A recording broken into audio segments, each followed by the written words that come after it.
Book 2, Chapter 8, The Story of Lancelot and Elaine.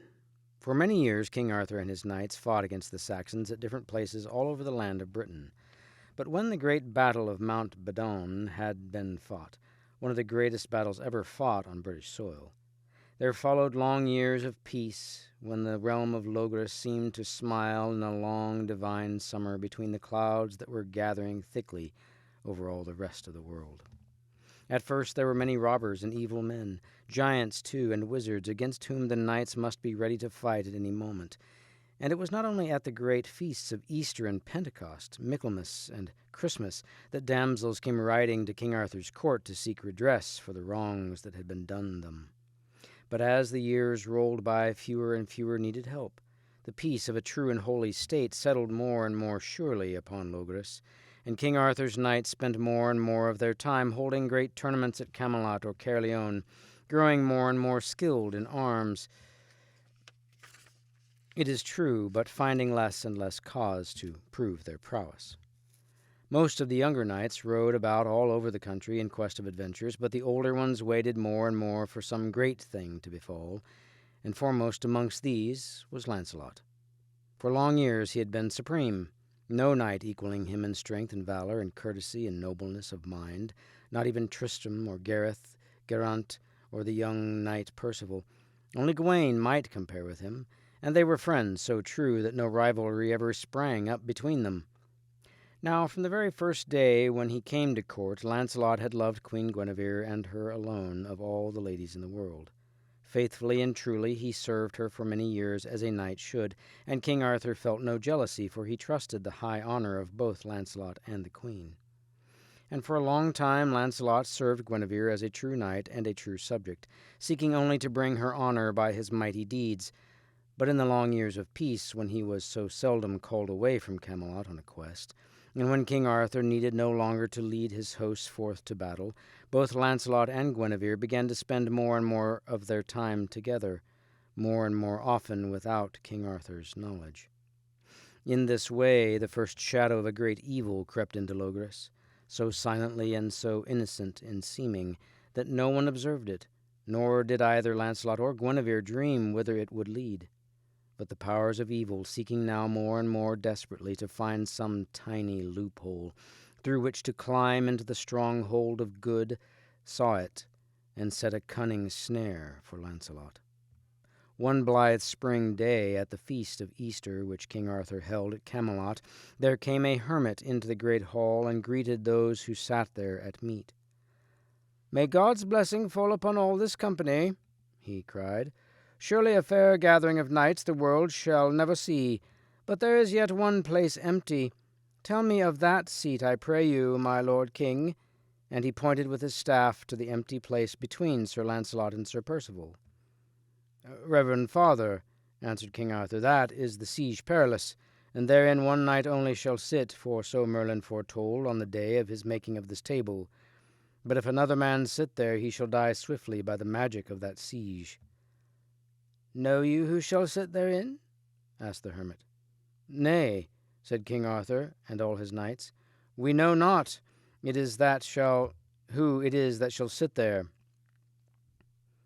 "He is not yet born," said the hermit, "but this same year he shall see the light, and he it is who shall win the quest of the Holy Grail. But of that I came not hither to speak, rather of another quest, and the saving of a lady who is the victim of wicked enchantments in the Dolores tower. Only the best knight amongst you can win her freedom, and that is Sir Lancelot of the Lake. Therefore I beg you to send him with all speed." Far and far Sir Lancelot rode with the hermit, until on a day he came to a city upon a dark hillside with narrow streets and a great black tower at the top. Then all the people cried out as he rode amongst them, "Welcome, Sir Lancelot, the flower of knighthood. By your aid shall our lady be saved." Up to the tower went Lancelot, the hermit still guiding him, into the tower and up a great staircase until they came to a mighty door of iron. "Within this place," said the hermit, "has lain the fairest lady in the land for 5 long years. By enchantment Queen Morgana le Fay has imprisoned her, out of jealousy, evil jealousy, and none may free her save the best of knights. Then Lancelot set his hand to the door, and at once the great bolts and bars fell into pieces. The hinges screamed shrilly, and pressing into the room he found the Dolores lady lying in a bath of scalding hot water, where she had been bound by her wicked enemy. But the enchantment ended when Lancelot broke through the door, and the Dolores lady came back to her people. "Sir knight," said the hermit, "since you have delivered this lady, you must deliver us also from a serpent which dwells near by in an ancient tomb." Then Sir Lancelot took up his shield and said, "What I may do to save you from evil, that will I attempt with the help of God. Therefore bring me thither." When he came up to the mountain top, there stood a great stone, cromlech of 3 upright stones, and a 4th laid over them. And out of this dark abode came a mighty wingless dragon, breathing fire and hissing horribly. All through the long day the battle lasted, and in the evening Lancelot smote off the dragon's head. Then he mounted his horse once more, and rode down beyond the hill and deep into the lonely passes of Wales, until he came through the wastelands to where a mighty castle stood, half ruined and half whole, the great keep rising high above rent walls and fallen towers. Round the castle rode Lancelot, marveling to see the desolation of it, and how no weeds nor creepers grew even over the fallen stones, and he came in time to a part of the building which still stood unharmed.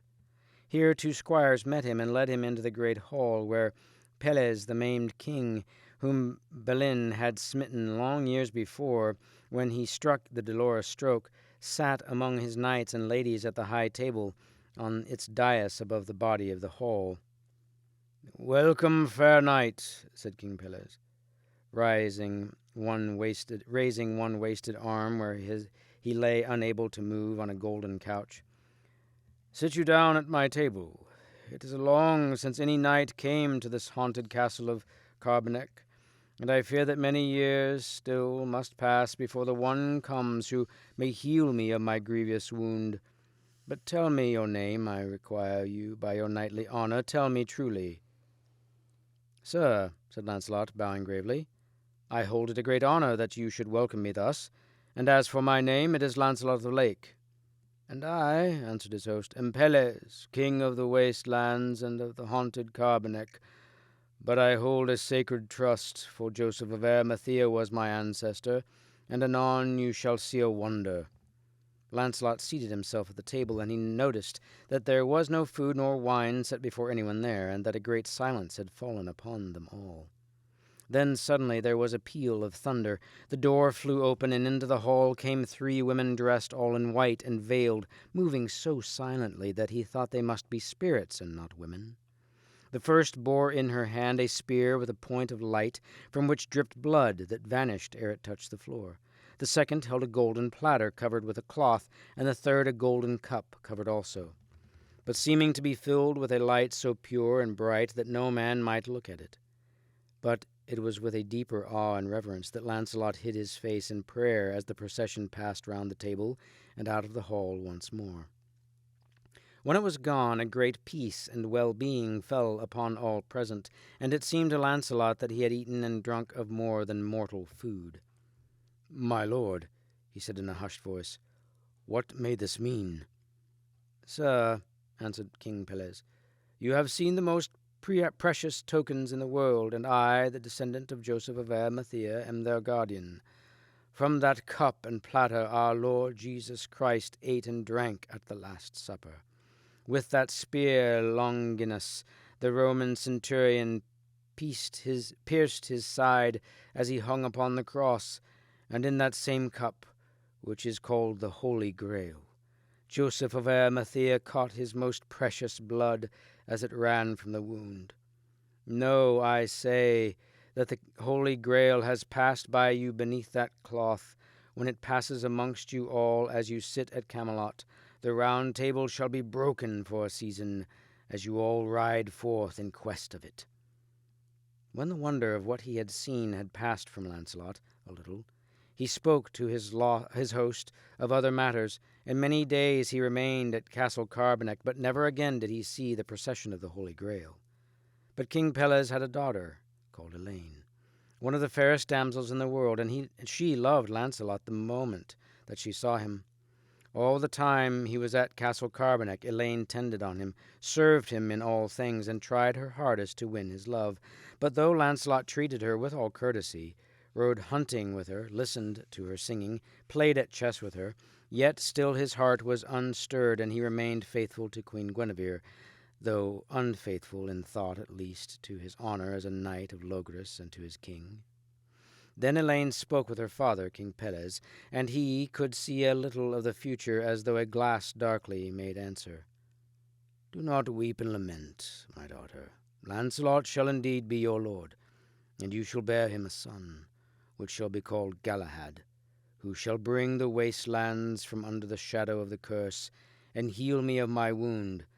I know not how this may come to pass, but that it will be so. Have no fear."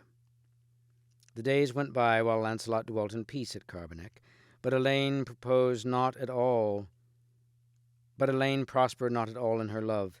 At length, in despair, she turned aside to seek the aid of enchantments, and there came to her a damsel named Bryson, who was skilled in all the arts of which Morgana le Fay was queen. "Ah, lady," said the damsel, "know well that Sir Lancelot loves only Queen Guinevere and no other woman in all the world. Therefore we must work by guile if you would have him." After this they spoke together for a long time, and the end of it was that Elaine went secretly from Carbonek. Then there came a man to Lancelot bearing a ring, which seemed to him one that he knew well, which Queen Guinevere always wore. "Where is your lady the queen?" asked Lancelot.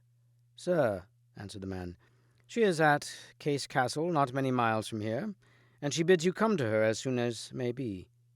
Then Lancelot bade a hasty farewell to King Pelles, mounted his horse, and rode swiftly through the wastelands until Carbonek was lost behind him.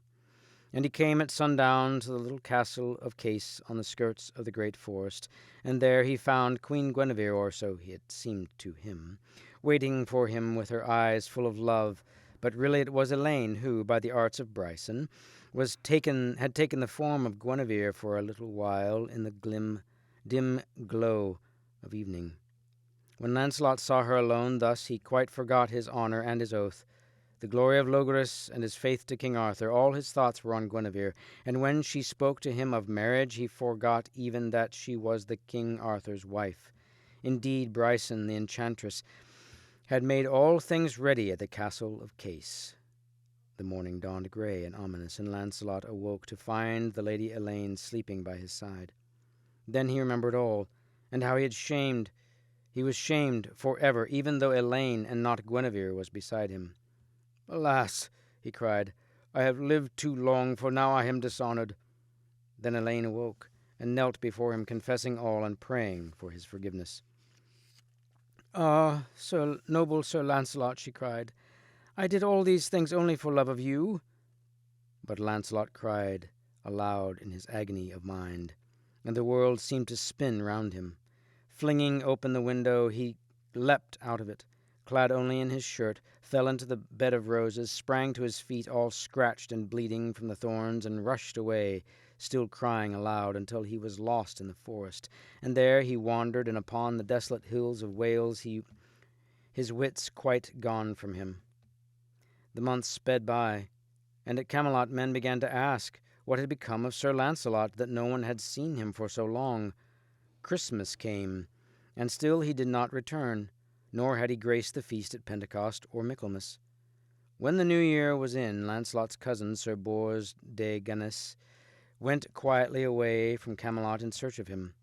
In time he came to the wastelands, and then to the mysterious castle of Carbonek, which so few men could ever find. Here he found King Pelles and the Lady Elaine, and Elaine carried in her arms a new-born babe. "Lo, Sir Knight," said Elaine, "this is my son, and his father is Sir Lancelot of the Lake. Today shall this boy be christened, and his name is Galahad." Then Elaine told Sir Bors all the story of Lancelot's visit to Carbonek and Case, and of how he had run mad with shame and sorrow and had wandered away into the hills of Wales. At supper that night the Grail procession passed once more through the hall, but in place of the bleeding lance the second ghostly maiden carried a golden candlestick with 7 branches. "You have seen a great wonder," said King Pelles, nor has this procession passed before the eyes of any save Sir Percival and Sir Lancelot. High up in a room above the keep, those candles burn ever upon an altar in a little chapel, and the Grail rests there, and the bleeding lance wherein Longinus pierced our Lord. I, the Grail keeper, have entered that room, and my father before me, and his father, and so back to Joseph of Arimathea, who built this castle. But no other man has entered that room, save only the good knight Sir Gawain. Once another knight came there, and laid impious hands upon the lance. That was Sir Balin, who smote the Dolores stroke, and perished sadly for his sin. Go now in search of Sir Lancelot. You will come here once more, but he, by the reason of his sin, is not worthy to touch the Grail, though in earthly matters he is the best knight in the world. Sir Bors rode away next morning, and when he had come out of the wastelands, he met Sir Gawain and Sir Percival, Sir Uwaine and Sir Segramore, and many other knights who were also seeking for Sir Lancelot. East and west and south and north they went, but never a trace of Lancelot did they find. Many adventures befell them on their quest, and many strange things did they see. But no one whom they met had seen a mad knight running through the land without armor or weapons. On a day, however, Sir Percival and Sir Bors drew near to the castle of Case, and there Elaine met them and greeted them joyfully, for she had come away with Galahad from Carbonek, and now not even she could find it again. She entertained them well in her castle, but grieved sorely when she heard that Lancelot was still lost. For many days they remained at Case, hoping that Lancelot might come there in his wanderings, and at last he came. Elaine walked in the garden one day, and her little son Galahad came running to her suddenly, crying, "Mother, come and look! I've found a goodly man who lies sleeping by the well." And when Elaine beheld him, she knew that it was Lancelot, and weeping sorely she hastened to Percival and Bors and told them. "Do not wake him," they said, "for perchance he is still mad and will slay you in his fury, or run wild once more." Then there came a hermit who dwelt in a little chapel near by, and he counselled that Lancelot should be carried from the castle while still sleeping and laid therein. "All night I will pray before the altar," said the hermit. "It cannot be that the good knight Sir Lancelot shall pass all his days as a madman wandering naked in the wilderness." Early next morning Percival and Bors stood bareheaded in the doorway of the little chapel, and saw the hermit kneeling before the altar, while Lancelot lay like a dead man on a black bier in the little chapel. For long they stood there in the quiet shadow with bowed heads, praying also for Lancelot, and then quite suddenly the Holy Grail was in the place, hanging in a great halo of light above the altar, shining so brightly that both the watchers sank on their knees and buried their faces in their hands. When they looked up again, Lancelot was kneeling too, but of the Holy Grail there was no sign, only the light of the rising sun shining down upon him through the little round rose window above the altar. When they had thanked the hermit, Sir Bors and Sir Percival led Lancelot back to Castle Case, he walking like a man asleep, and he was laid in a bed and tended well by Elaine and her maid Bryson. But Sir Bors and Sir Percival rode back to Camelot and told King Arthur all that they had seen. At length Sir Lancelot woke from his long sleep, his mind whole and untroubled once more, and he found Elaine bending over him. "Ah me," he exclaimed, "tell me, for God's sake, where I am, and how I came hither." "Sir," answered Elaine, "this is the country you came as a madman, wandering naked and without knowledge. In my garden were you found, and the madness was raised from you by the good offices of Nesines the divine hermit, and by the coming of the Holy Grail." For many days after this Lancelot remained at Case, and Elaine tended him until he was strong and well again. But then, in spite of her tears and entreaties, he bade farewell to her, mounted his horse, and rode on his way towards Camelot, for still his heart turned only towards Queen Guinevere, and he loved her now with a greater, fiercer passion, even though Elaine had tricked him, wearing her form, and had wedded him when he thought that she was Guinevere. What became of Elaine after Lancelot had left her, the old tales do not tell, or tell confusedly. When Lancelot came again to Carbonek, Elaine was there no longer, and Galahad, almost from the day when Lancelot rode away from the Case Castle, was entrusted to the care of certain holy monks and nuns who dwelt not far from Camelot. The old tales tell, however, of another Elaine, who loved Lancelot, and from whom he rode away, refusing her love by reason of the faith unfaithful that kept him falsely true to Guinevere, King Arthur's queen. This Elaine pined away when Lancelot left her, and died of a broken heart, and when she was dead her attendants laid her, richly clad, in a barge on the broad river that flows down to Camelot, and they placed a letter in her hand, and let the barge drift with the stream, for such had been her dying wish. "Sir," said Kay, coming into the hall where King Arthur sat with many of his knights some days later, "here is a great marvel. Out yonder upon the river floats a black barge, and dead within it lies a lovely damsel clad in rich robes and jewels." Then King Arthur, with Queen Guinevere and many of his knights, went down to the river side, and beheld how the barge floated quietly down the stream, and lodged at length against the bank. And now all might see the letter which the dead maiden held in her hand, and bending down King Arthur took it gently from her, broke the seals, and read, "Most noble knight, my lord Sir Lancelot, now has death won me from your love, for I loved you truly, and my name was Elaine of Astolat. Therefore I beg all ladies to pity me, and for my soul that they shall pray, and for my body that they give it honourable burial, and pray you for my soul, most peerless Sir Lancelot." When Lancelot heard this, he covered his face with his hands and wept. "Oh, my lord Arthur," he said, "know that I am sad indeed and filled with pity for the death of this lady. But I call God to witness that I was not willingly the cause of her death. Truly she loved me, and longed above all things to be my wife, but it might not be, for love cannot be commanded, and I would think it foul shame and dishonour to wed one whom I did not love." "That is truth indeed," said King Arthur. "Love comes as a gift divine, and must be treated with all honour and reverence. He is no true knight who would do aught to bring a stain upon it." Then each of them passed by the Lady Elaine with bowed head, and thereafter she was buried solemnly in the great minster. But it was some while before the shadow passed wholly from the court of Camelot, where was the heart of the high realm of Logres, and it never quite passed from Sir Lancelot, for he knew that in one thing he was unworthy of his high place, yet for all that he ceased not to love Queen Guinevere, nor she him. And from their love came at length the passing of the glory of Logres.